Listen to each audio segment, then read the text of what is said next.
पूरी जगन्नाथपुरी कांप उठी जब मंदिर के गर्भगृह से चीखने की आवाज आई। पुजारी द्वारे पर अंदर का नजारा देख उनके प्राण सूख गए। स्वयं जगन्नाथ के विग्रह मूर्ति से पसीना बह रहा था और भगवान दर्द से तड़प रहे थे। तभी एक गूंज सुनाई दी, पीछे हट जाओ पुजारियों, आज ब्रह्मांड का स्वामी बीमार है क्योंकि मैंने अपने भक्त की मौत अपने शरीर पर ले लिया है। क्या ब्रह्मांड का रचयिता भी कभी बीमार पड़ सकता है? जी हाँ, आज से सैकड़ों साल पहले ओडिशा के तट पर एक ऐसी घटना घटी जिसने विज्ञान और अध्यात्म दोनों को हिला कर रख दिया। माधवदास नाम का एक भक्त था। उसका इस दुनिया में कोई नहीं था, न परिवार न दोस्त। उसके लिए जगन्नाथ ही माँ थे और वही पिता। वह दिन रात बस प्रभु की भक्ति में लीन रहता। लेकिन अचानक किस्मत ने ऐसी करवट ली कि उसे हैजा हो गया। उस दौर में यह बीमारी मौत का दूसरा नाम थी। माधवदास अपनी कुटिया में अकेला पड़ा था। दस्त और उल्टियों से उसका पूरा शरीर सर रहा था। इतनी बदबू थी कि गांव वालों ने उसे मरने के लिए अकेला छोड़ दिया। वो खुद खड़ा भी नहीं हो सकता था, अपने कपड़े तक साफ नहीं कर पा रहा था। तभी अंधेरी रात में एक छोटा सा सांवला लड़का उसकी कुटिया में आया।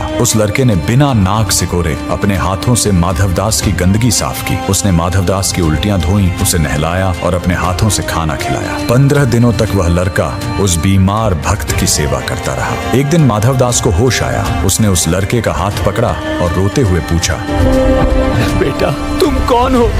पूरी दुनिया ने मुझे छोड़ दिया, फिर तुम मेरी गंदगी क्यों साफ कर रहे हो? उस सांवले लड़के ने मुस्कुराकर कहा, अगर मैं नहीं आता तो मेरी सेवा अधूरी रह जाती। जैसे ही माधवदास ने गौर से देखा, उसके होश उड़ गए। वो कोई साधारण लड़का नहीं बल्कि स्वयं जगन्नाथ थे। उनके शरीर से वही खुशबू आ रही थी जो मंदिर के गर्भगृह से आती है। माधवदास प्रभु के चरणों में गिर पड़ा और बोला, प्रभु आप तो भगवान हैं, आप बस एक इशारे से मेरी बीमारी ठीक कर सकते थे, फिर आपने ये गंदा काम क्यों किया?